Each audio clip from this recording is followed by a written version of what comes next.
দাওয়াতে এসে কি কি খেলাম, আমার কাকি আমার জন্য কি কি রান্না করলো আমাদের সবার জন্য। আমার কাকির হাতের রান্না অনেক অনেক মজা।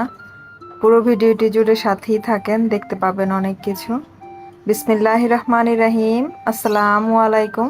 হ্যালো এভরিওয়ান, সবাই কেমন আছেন? আলহামদুলিল্লাহ, আমি আল্লাহর অশেষ রহমতে আছি ভালো।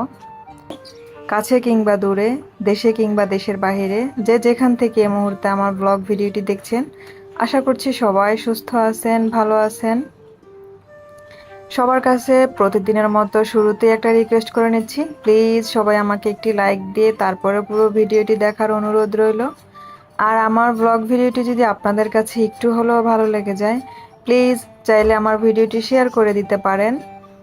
আর যারা আমার পুরাতন বন্ধু, তারা তো প্রতিনিয়ত আমার খোঁজ খবর নিয়েই যাচ্ছেন। আমি একদিন ভিডিও না ছাড়লে আমার আপুরা আমাকে খোঁজ নেওয়া শুরু করে দেয়, কি হয়েছে কি হয়েছে। তো সেই সব আপুদের উদ্দেশ্যে বলতেছি, আমার বন্ধুদের উদ্দেশ্যে বলতেছি, আসলে আমার শরীরটা একদমই ভালো যাচ্ছে না, সেই জন্য প্রতিদিন ভিডিও দেওয়াও সম্ভব হচ্ছে না, কারণ ভিডিও এডিট করা, ভয়েস দেয়া এগুলো একদমই পেরে উঠছি না, তো সেই জন্য ভিডিও আপলোডও করতে পারছি না। তো আজকে যারা নতুন ভিজিট করছেন আমার চ্যানেলটি, যদি আমার ব্লগ ভিডিও আপনাদের কাছে একটু হলেও কোনো অংশ ভালো লেগে যায়, প্লিজ আপনারা চাইলে আমার চ্যানেলটি সাবস্ক্রাইব করে আমার পরিবারের একজন সদস্য হয়ে থেকে যেতে পারেন। আর সাবস্ক্রাইব করার পর পাশের অল বাটনে ক্লিক করে রাখবেন, তাহলে আমি যখনই ভিডিও ছাড়ি না কেন সাথে সাথে আপনাদের কাছে নোটিফিকেশন আকারে পৌঁছে যাবে এবং আপনারা সময় সুযোগ করে দেখে নিতে পারবেন। আর এই তো আমরা তো এসেছিলাম সেই সকালে, তো এখন দুপুর হয়ে গিয়েছে। ভাই আমাদের সাথে দেখা করতে এসেছে, ভাইয়ের অফিস এখানেই। আমার চাচ্চুর অফিস, আমার আরও এক চাচ্চু আছে এখানেই জব করে, তো সবাই একই অফিসে জব করে। তো সেজন্য সুবিধা হয় যে এখানে এক বাসে আসলেই সবার সাথে দেখা হয়ে যায়। তো ভাই আমরা আসার খবর খবর শুনেই চলে এসেছে, তো এসে বলতেছে আমাকে তো ফোন দিলা না, তোমরা আসলা। আর এই যে ছেলে যে কত খুশি, কারণ খোলামেলা বাসা পেয়েছে, একটু ছুটোছুটি করছে। ও যেহেতু দেশের বাড়িতে থাকে, তো আমাদের বাসায় তো একবারেই বন্দি এসে, তো সেজন্য এখানে এসে খুবই খুশি সে। আর তার মাকে নিয়ে টেনে টেনে সব জায়গায় হাঁটছে, তো আমিও একটু সেসব ভিডিও করে করে রাখছি। যেহেতু ও কিছুদিন পরে বাইরে চলে যাবে, তো সেজন্য আমি এগুলো শ্যুট করে করে রাখছিলাম, যাতে আমি পরবর্তীতে ও যখন চলে যাবে তখন আমি ওকে এইভাবে দেখতে পারবো ভিডিওগুলোর মাধ্যমে। তো সেজন্যই। আর আপনাদেরকে দেখাচ্ছি আমার কাকির হাতের কাজ। আমার কাকি কিন্তু শুধু রূপবতীও না, সে কিন্তু সকল গুণে গুণান্বিত একজন মানুষ। সে কিন্তু অনেক গুণবতী। রান্নাবান্নায় বলেন, কাউকে খেদমত করার জন্য বলেন, বা কোনো কাজের বেলায় বলেন না কেন, সব জায়গাতেই আমার কাকি অলরাউন্ডার। আমার কাকি হলো মানে অল দ্য বেস্ট কাকি আমার, মানে একবারে পৃথিবীতে আমি মনে করি আমার কাকির মতো এরকম পারফেক্টলি মানুষই হয় না, এরকম একজন মানুষ সে। তো এই তো আমাদের জন্য কাকি গরু মাংস রান্না করেছেন, রোস্ট রান্না করেছেন, ডাল, তারপরে মাছ রান্না করেছেন, অনেক অনেক আয়োজন করেছেন। তো কাকিকে বললাম যে এত কিছু করার কি দরকার ছিল, এত কষ্ট করে। তো আমার কাকি বলতেছে তোমাদের জন্য তো আমি রান্না করিনি, তোমরা কি আমার মেহমান? আমার মেয়েরা আসবে, মেয়েদের জন্য রান্না করব না? তাহলে বুঝেন সে কিরকম মানুষ। তো ভাই যেহেতু চলে যাবে অফিসে, সেজন্য ভাইকে আগে খাবার খেতে দিয়ে দিয়েছে। আর আমার মেয়েরও ক্ষুধা পেয়ে গিয়েছে, সকালবেলা সে বাসা থেকে কিছুই খেয়ে আসেনি, এমনকি মেয়ের শরীরটাও একটু খারাপ, জ্বর। তো সেজন্য ওকে বললাম যে আচ্ছা তাহলে তুমিও খেয়ে নাও। আর আমার মেয়ের রোস্ট আর পোলাও হলে সে নিজে হাতেই খেতে পারে, আর খাবার খাইয়ে দিতে হয় না। আর এইদিকে এই যে ছেলে মহা খুশি তার নানাবাইকে পেয়ে, নানাবাই সাথে দুষ্টুমি করতেছে। তো চাচ্চু এখনো আসেনি বাসায়, হ্যাঁ, অফিসে কাজ, তার জন্য। আর এই যে ডাইনিং টেবিল, এত সুন্দর পাথরের করা টেবিল, কিন্তু আমার কাকি এটা ঢেকে রাখে। কেন ঢেকে রাখে জানেন? তার কিন্তু এই যে মাঝখানে টেবিল রানারও আছে, কিন্তু তারপরও সে আবার হাতে সেলাই করে এই রানারগুলো বানিয়েছে।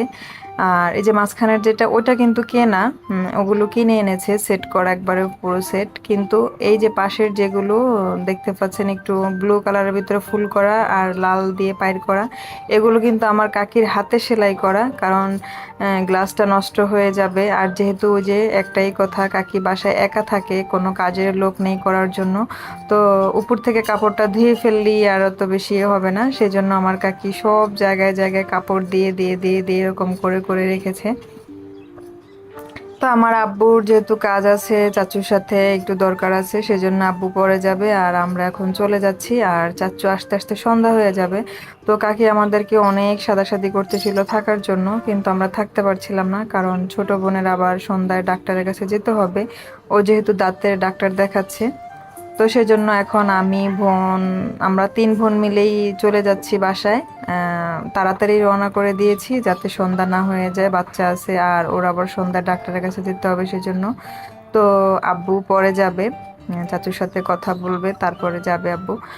আর আমাদের সাথে এখন আমার ভাই যাচ্ছে, মেজো ভাই গিয়ে আমাদেরকে উঠিয়ে দিয়ে আসবে, সিএনজিতে উঠিয়ে দিয়ে আসবে। এখানে দেখা যায় যে সচরাচর অতটা মানে গাড়ি পাওয়া যায় না, তো সেজন্য কাকি বলছিল যে যাও ওদেরকে গাড়িতে উঠিয়ে দিয়ে আসো।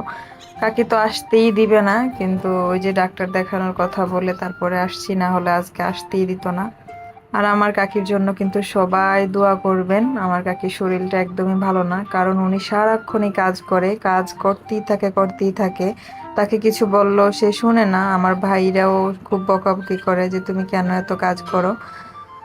তো কথা না শুনলে তো আর করার কিছু নাই। আসলে যারা সংসারে, মানে সবাই তো আর এরকম একই রকম হয় না। কিছু কিছু মানুষ আছে যে সংসারটাকে নিজে হাতে গড়ে পিঠে গড়ে তোলে, তো তারা কিন্তু চাইলেই বসে থাকতে পারে না বা কাজ না করেও থাকতে পারে না। তো আমার কাকি হলো সেরকম।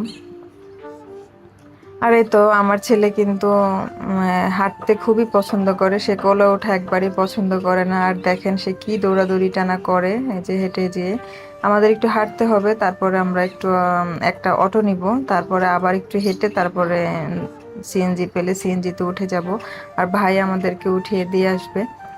আর এই যে সে খুবই খুশি, দৌড়াদৌড়ি করে হাঁটতেছে। আর কাকিকে রেখে চলে এসেছি, মনটা খুবই খারাপ লাগছে।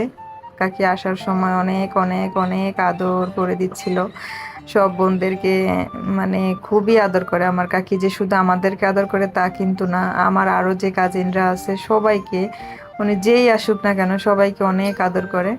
আর এই তো এটা হলো আমার মেজো ভাই। তো আমি লুকিয়ে ভিডিওটা করেছি, ও কিন্তু ভিডিওতে একদমই আসতে চায় না, খুবই লজ্জা পায় আর আমাকে খুবই বকে যে তুমি কেন আমাকে ভিডিওতে নিচ্ছ, কেন ভিডিওতে নিচ্ছ, সারাক্ষণ এরকম করে দুষ্টটা। আর যে বলছিলাম যে ডাক্তার যেটা, এটাই হলো সে আমার মেজো ভাই ডাক্তার।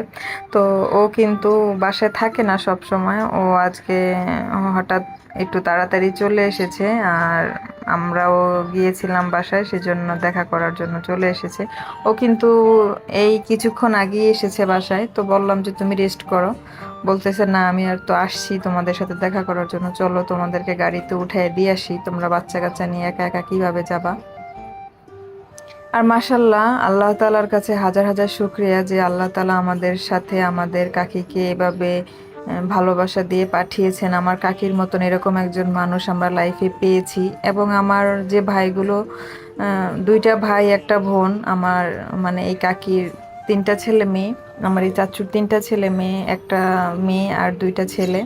মাশাল্লাহ সবাই অনেক অনেক ভালো আর এতটা পরিমাণ ভদ্র। ঢাকা শহরে এখনকার যুগে এরকম সন্তান গড়ে পিঠে করে তোলা আসলেই অনেক টাফ, কিন্তু আমার কাকি আসলেই তার, ওই যে বললাম, তার গুণের কোনো শেষ নেই। আর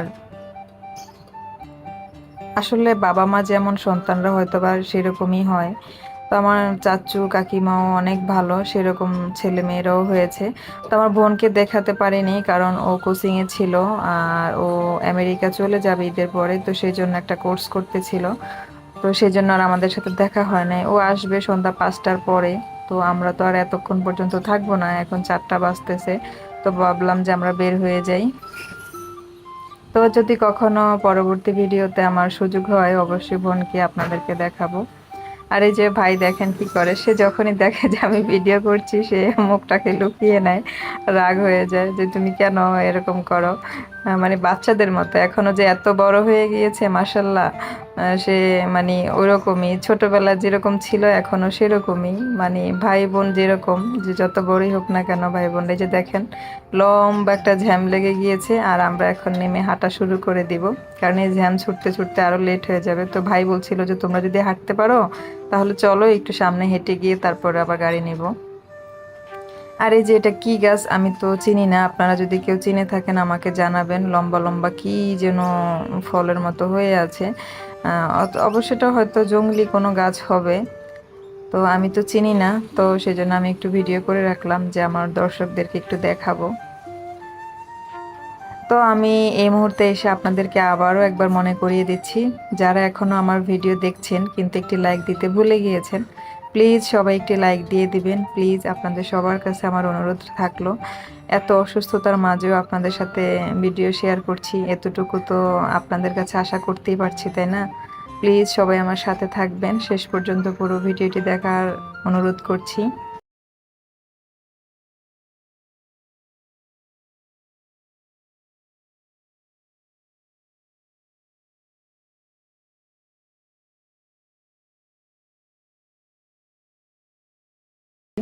আর এখানে এসে তো আমার এই যে সবুজ সবুজ সব গাছপালা দেখে খুবই ভালো লাগে। আর এখানে এত পরিমাণে কাঁঠাল গাছ, প্রচুর পরিমাণে কাঁঠাল গাছ, আর অনেক অনেক কাঁঠাল ধরে আছে। আমার চাচুর এখানে তো এটা হলো আশুলিয়া খাগানে বাড়ি। আমার চাচুর কিন্তু আরও দুইটা বাড়ি আছে ভাসানটেক গাজীপুরের ওদিকে। তো ওদিকেও আমার চাচুর বাড়িতেও অনেক কাঁঠাল গাছ আছে। তো চাচু আমাদের জন্য অনেক কাঁঠাল পাঠিয়েছে, আমরা খেয়েছিও, অনেক মিষ্টি কাঁঠাল। তো আমার আজকের ব্লগটি যারা যারা দেখেছেন সবাইকে অসংখ্য অসংখ্য ধন্যবাদ, এবং যারা পরবর্তীতে দেখবেন তাদেরকেও অনেক অনেক ধন্যবাদ জানাচ্ছি। তো আমার আজকের ব্লগটি এখানেই শেষ করছি। সবাই সুস্থ থাকবেন, ভালো থাকবেন। পরবর্তী ভিডিও দেখার আমন্ত্রণ জানিয়ে আজকের মতো এখানেই বিদায় নিচ্ছি আমি লাকি। আল্লাহ হাফিজ, আসসালামু আলাইকুম।